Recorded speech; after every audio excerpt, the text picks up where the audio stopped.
હવે જોઈએ ક્વેશ્ચન 4નો પાંચમો દાખલો.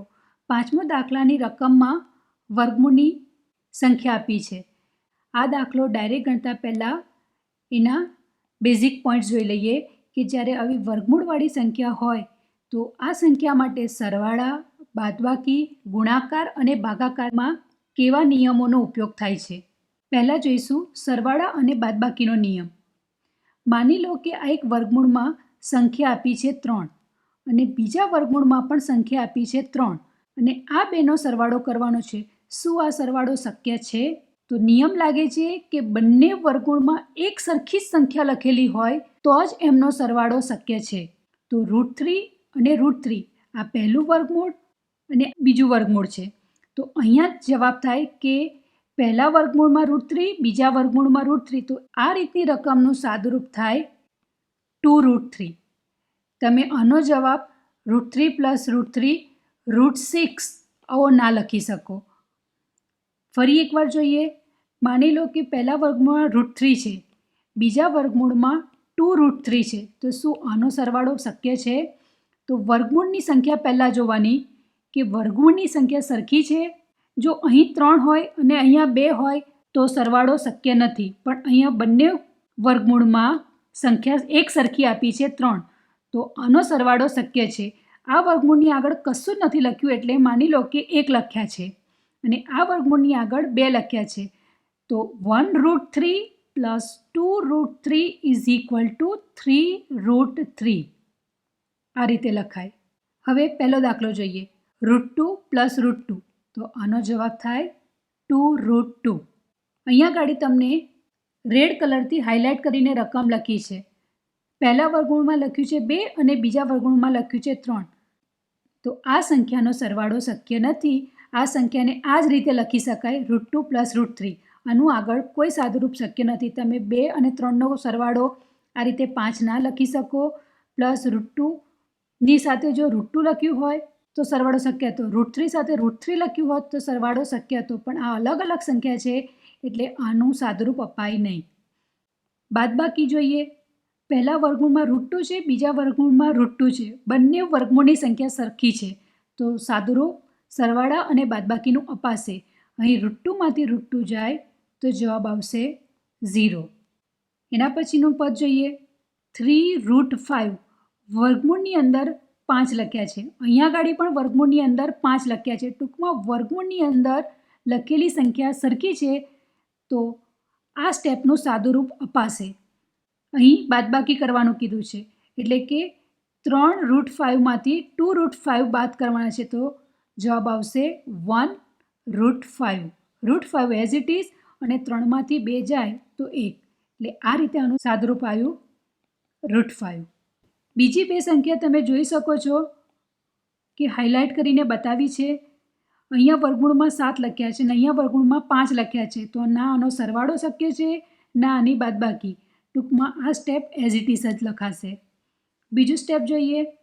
5√6 વર્ગમૂળમાં 6 છે અને અહીંયા વર્ગમૂળમાં 5 છે. તો આનો સરવાળો શક્ય નથી. જો બાદબાકી કીધી હોત તો બાદબાકી પણ શક્ય નથી.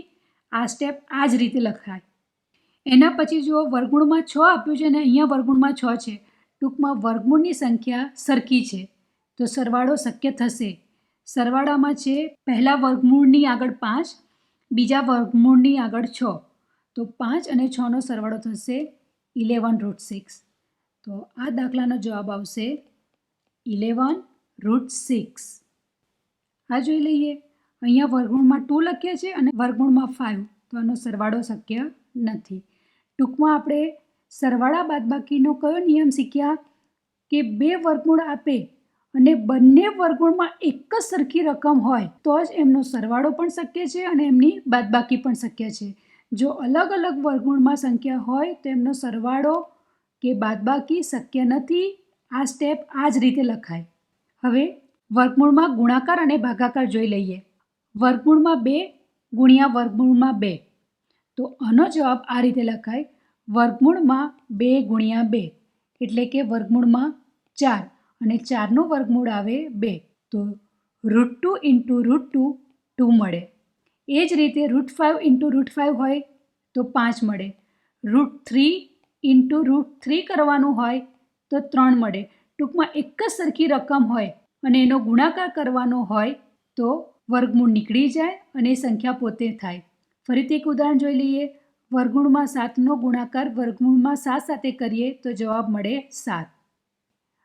હવે બંને વર્ગમૂળમાં અલગ અલગ સંખ્યા લખી છે. આપણે આગળ જ જોયું કે અલગ અલગ સંખ્યા હોય તો એમનો સરવાળો શક્ય નથી, બાદબાકી શક્ય નથી, પરંતુ ગુણાકાર અને ભાગાકાર શક્ય છે.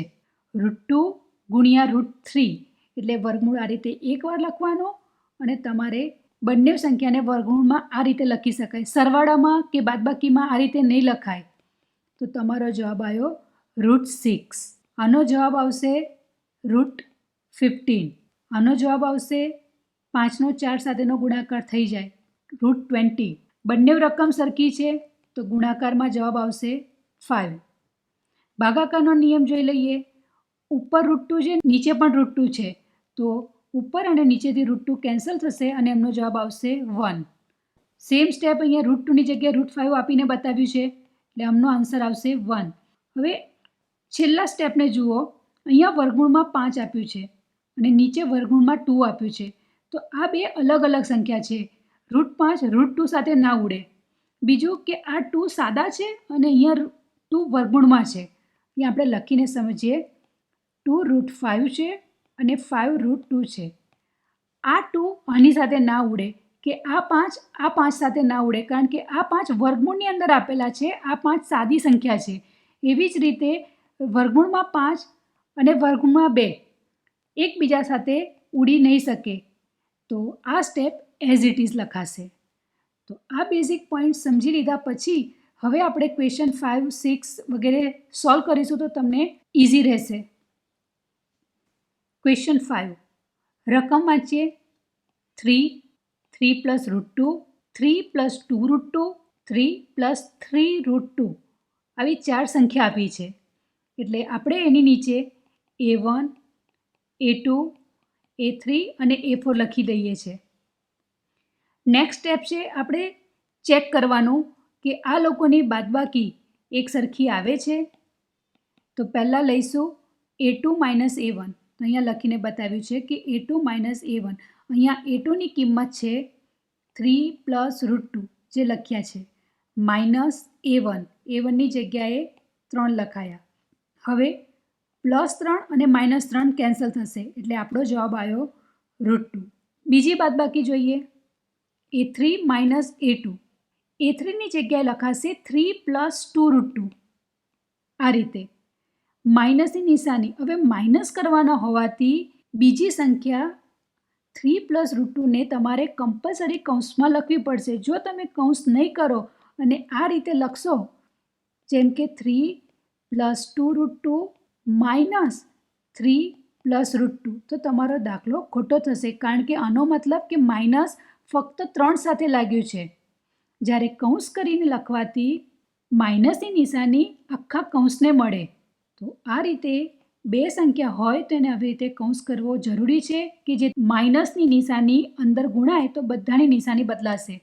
જેમ કે નેક્સ્ટ સ્ટેપમાં માઇનસ કૌંસમાં ગુણાશે એટલે જે 3 ધન હતા એની જગ્યાએ ઋણ થઈ ગયા. અહીંયા √2 પ્લસ છે, જ્યારે માઇનસ અંદર ગુણાશે તો અહીંયા -√2 થઈ ગયા. તો તમારું સ્ટેપ આ રીતે થશે. 3 + √2 -3 -√2. નેક્સ્ટ સ્ટેપમાં 3 અને -3 કેન્સલ થશે. તો ક્લિયર દેખાય છે કે 2 √2 ને √2 છે. બંનેની વર્ગમૂળમાં એક સરખી સંખ્યા છે. તો આગળ શીખ્યા એ પ્રમાણે નિયમ કામ કરશે. અહીં બાદબાકી શક્ય થશે.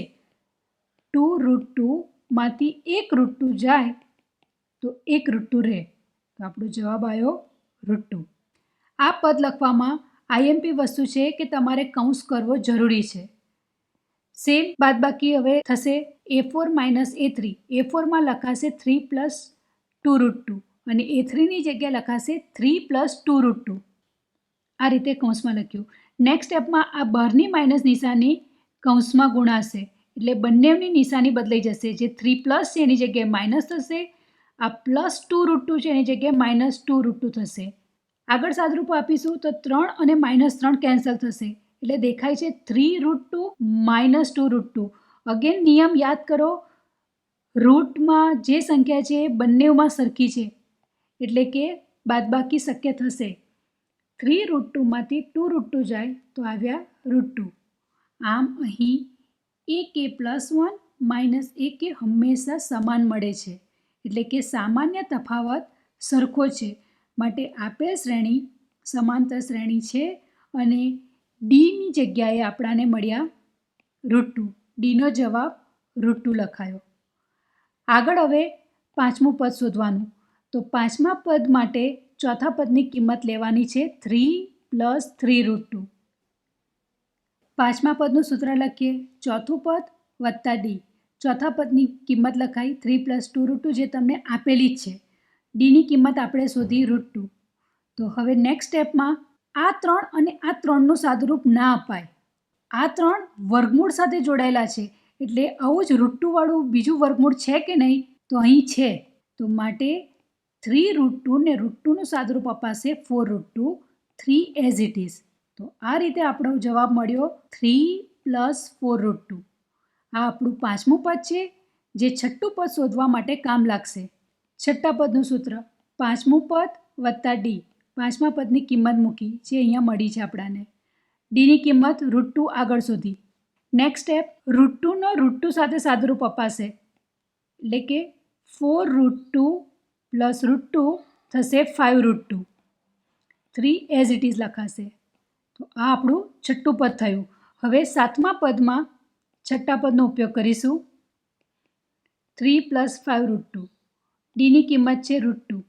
અગેન બંને વર્ગમૂળમાં સંખ્યા સરખી હોવાથી સરવાળો શક્ય બનશે. તો 5√2 + 1√2 નો જવાબ આવ્યો 5 + 1 6√2. 3 એઝ ઇટ ઇઝ લખાશે. તમારાથી ભૂલથી 3 + 5 8 ના થઈ શકે કે √2 ને √2 ના થઈ શકે. અહીંયા √2 5 સાથે જોઈન્ટ છે એટલે કે 5√2 એક સંખ્યા છે અને √2 બીજી સંખ્યા છે એટલે આ બંનેનું સાદુરૂપ થશે 6√2. તો માંગેલા 3 પદ મળ્યા 3 + 4√2, 3 + 5√2 અને 3 + 6√2. છઠ્ઠો દાખલો હવે જોઈશું. 0.2, 0.22, 0.222 અને 0.4 × 2 આપ્યા છે. આપણે જે રીતે ક્રમ લખીએ છીએ એ રીતે અહીંયા ક્રમ લખીને બતાવે છે કે A1, A2, A3 ને A4 એટલે પહેલું પદ, બીજું પદ, ત્રીજું પદ અને ચોથું પદ. સૌથી પહેલાં આપણે બીજા પદમાંથી પહેલા પદને બાદ કરીએ છીએ એટલે કે 0.22માંથી 0.2 બાદ કરવાના છે. અહીંયા લખીને બતાવ્યું છે. હવે બાદબાકી કઈ રીતે થાય એ જોઈ લઈએ. 0.22 છે માંથી આપણે 0.2 બાદ કરવાના છે. તો આનો જવાબ આવ્યો 2 એઝ ઇટ ઇઝ લખાશે. 2માંથી 2 જાય તો 0. તો આપણો પહેલો જવાબ આવ્યો 0.02. બીજી બાદબાકી કરીએ. A3 - A2 એટલે કે 0.222માંથી 0.22 બાદ કરવાના. તો એ બાદબાકી જોઈ લઈએ. 0.222 - 0.22 બે એઝ ઇટ ઇઝ લખાયા. અહીંયા 0, અહીંયા 0. તો જવાબ આવ્યો 002. પહેલી વાર બાદબાકી કરી તો 02 આવ્યો અને બીજી વાર બાદબાકી કરી તો 002 આવ્યો. તો આ બંને સંખ્યા સરખી નથી. તો તમે લખી શકો ડાયરેક્ટ જ કે અહીં પહેલી અને બીજી બાદબાકી A2 - A1 અને A3 - A2 સરખા મળતા નથી. માટે આપેલ શ્રેણી સમાંતર શ્રેણી નથી. શ્રેણી સમાંતર ના હોય તો ડી ના મળે અને એની આગળના જે પદ માંગ્યા છે એ પણ શોધવાના નથી રહેતા. તો અહીંયા તમારો દાખલો પૂરો થાય છે. સાતમો દાખલો જોઈએ.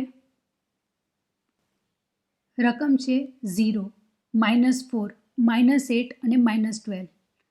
ક્રમ આપીશું એને A1, A2, A3 અને A4. પહેલું સ્ટેપ કરીશું A2 - A1. A2ની જગ્યાએ લખાશે -4 -A1 0. તો -4માંથી 0 જાય તો -4 આન્સર આવે. બીજી બાદબાકી જોઈશું A3 - A2 એટલે કે -8માંથી -4ની બાદ કરવાના છે. તો એક આ રીતે -8 માઇનસ અને જે બાદ કરવાના છે એને કૌંસ કરીને લખવાના. નેક્સ્ટ સ્ટેપમાં બે નિશાનીનો ગુણાકાર થશે માઇનસ માઇનસ પ્લસ. હવે માઇનસ પ્લસ માઇનસ એટલે કે બાદબાકી કરવાની. તો 8માંથી 4 જાય તો 4 અને મોટી રકમનું ચિહ્ન 8 મોટા છે એટલે એનું ચિહ્ન માઇનસ આવે. તો પહેલો જવાબ -4 મળ્યો, બીજો જવાબ -4 મળ્યો. હવે ત્રીજી બાદબાકી જોઈ લઈએ. A4 - A3 એટલે કે -12 -8. માઇનસ માઇનસ પ્લસ થઈ જાય. નેક્સ્ટ સ્ટેપમાં માઇનસ પ્લસ માઇનસ કરવાનું એટલે કે 12માંથી 8 બાદ કરીએ તો 4 મળે અને 12નું ચિહ્ન લેવાશે, મોટી સંખ્યાનું ચિહ્ન એટલે કે -4. તો તમે અહીંયા જોઈ શકો છો બધી બાદબાકી એક સરખી મળે છે એટલે આ સ્ટેપ લખાશે કે અહીં AK+1 - AK હંમેશા સમાન મળે છે.